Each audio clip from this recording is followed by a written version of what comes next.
ആരാ അച്ഛൻ?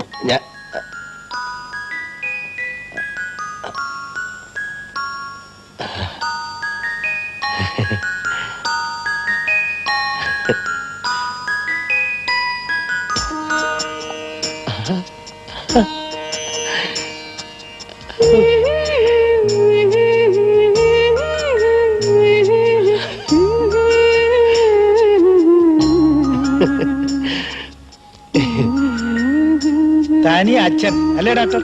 അച്ഛന്റെ സ്വഭാവം കിട്ടാതിരുന്നാ മതി. മിസ്റ്റർ ചന്ദ്രദാസ്, ഞാൻ വളരെയധികം സന്തോഷവാനാണ്. ഈ നിമിഷം നിങ്ങൾ എന്ത് ചോദിച്ചാലും ഞാൻ തരും. കമാ, ചോദിച്ചോളൂ. നിങ്ങൾക്ക് ചോദിക്കാം. ഞാൻ മോനെ ഒരു ഉമ്മ വെച്ചോട്ടെ?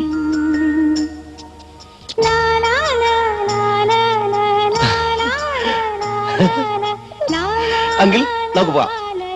കുഞ്ഞിനെ കൊണ്ട് പോവേ? പിന്നല്ലാതെ, ഇന്നത്തോടുകൂടി ഇവരുടെ കരാറ് കഴിയില്ലേ. ഇനി ഇവരെ നമ്മൾ വളർത്തും. വാ. താനിത് ഭ്രാന്തായി പറയുന്നത്. ഈ കുഞ്ഞിനെ കൊണ്ടുപോയി താൻ എങ്ങനെ വളർത്തും? പിന്നെ വളർത്താതെ പറ്റൂ? അതിന് മുലപ്പാൽ ആര് കൊടുക്കും? താ കൊടുക്കും. ഞാനെങ്ങനെ കൊടുക്കും? ഞാൻ പശുവിന്റെ പാല് വാങ്ങിച്ചു കൊടുക്കും. നിപ്പിളിട്ടല്ലേ അങ്കിൾ? 3-4 മാസം കഴിഞ്ഞാലേ അതൊക്കെ പറ്റൂ. ഇപ്പൊ മുലപ്പാല് തന്നെ വേണം. മാത്രമല്ല, ഈ കുഞ്ഞിന് നാച്ചുറൽ ഇമ്മ്യൂണിറ്റി എവിടെ നിന്ന് കിട്ടും? അമ്മയുടെ മുലപ്പാല് കുടിച്ച് തന്നെ വളരണം. അത് പ്രശ്നമാവുമല്ലോ. എന്ത് പ്രശ്നം? ആനയില്ലേ? അതിന് അവർ സമ്മതിക്കണ്ടേ? 10 മാസം തന്നെ കഴിച്ചു കിട്ടിയത് വളരെ കഷ്ടപ്പെട്ടിട്ടാണ്. നഴ്സ്, കുഞ്ഞിനെ വാങ്ങിക്കാത്തെന്ത്? ആ സ്ത്രീ കുഞ്ഞിനെ ചോദിക്കുന്നു. കൊടുക്കും. രാജീവ്, കുഞ്ഞിനെ ഇങ്ങ് തരൂ.